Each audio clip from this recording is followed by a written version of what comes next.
تازہ ترین ویڈیو کے لیے چینل کو سبسکرائب کر کے بیل آئیکن اور نوٹیفکیشن پر کلک کریں تاکہ آپ کو ملے ہر اپڈیٹ سب سے پہلے۔ السلام علیکم۔ آج کی تازہ نیوز، جسم فروش خواتین کا میلہ لگ گیا۔ ڈیووس، سوئٹزرلینڈ کے شہر ڈیووس میں اس وقت دنیا کے امیر ترین اور اثر و سراغ رکھنے والی شخصیت کا سالانہ میٹنگ جاری ہے، اور اس سلسلے میں شہر میں جسم فروشی کی خدمات پیش کرنے والی خواتین کا میلہ لگ چکا ہے۔ نیوز کے مطابق ڈیووس سمیت صوفی عزم مشاورت سمیت دنیا کے سب سے بڑے مسائل سے نمٹنے والی عالمی اشرفیہ ریزورٹ ٹاؤن میں جسم فروشی میں اضافے کو ہوا دے رہی ہے۔ اس میٹنگ میں شرکت کے لیے دنیا بھر سے آنے والے لیڈرز اور کاروباری شخصیات کی موجودگی جسم فروشی کے کاروبار کو ہر سال آسمان کی بلندیوں پر پہنچا دیتی ہے۔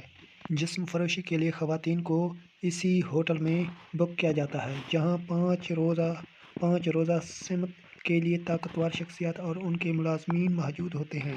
یہ سمت 16 جنوری سے شروع ہوتی ہے۔ جسم فروشی کے کاروبار سے منسلک ایک خاتون، جس کا نام لیانا ہے، نے اپنے تجربات سے نیوز کو آگاہ کرتے ہوئے بتایا کہ وہ اس دوران کاروباری لباس کی زینت تن کرتی تاکہ وہ ان موجود رہ کر بہر کی محسوس نہ ہو، جبکہ سوئٹزرلینڈ میں جسم فروشی قانونی ہے۔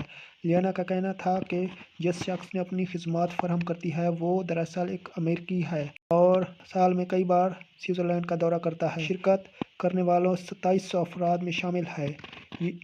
لیانا کا کہنا ہے کہ وہ جسم فروشی کی خدمات کے اوسط $760 فی گھنٹہ وصول کرتی ہے، جبکہ اگر کسی کو پوری رات کے لیے خدمات چاہیے ہوں تو وہ اس کے لیے $2500 وصول کرتی ہے۔ سمٹ کے مقام سے 100 میل کے فاصلے پر واقع علاقہ اگاؤ کے جسم فروشی کی خدمات فراہم کرنے والی مینیجر نے بتایا کہ وہ اب تک 11 بکنگ کر چکی ہے، جبکہ 25 انکوائریز چل رہی ہیں اور اس ہفتے میں اسے مزید کاروبار کی توقع بھی ہے۔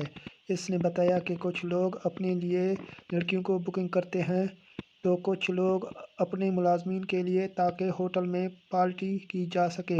36 سالہ خاتون ڈیووس میں ہوٹل میں رہ رہی ہے، جو کہ سمٹ کے مقام سے قریب ہے، نے اپنے اثر و رسوخ رکھنے والے گاہکوں کے بارے میں مزید معلومات دینے سے انکار کر دیا اور خبردار کیا کہ میرا یقین کریں کہ آپ ان کے ساتھ قانونی چارہ جوئی نہیں کرنا چاہیں گے۔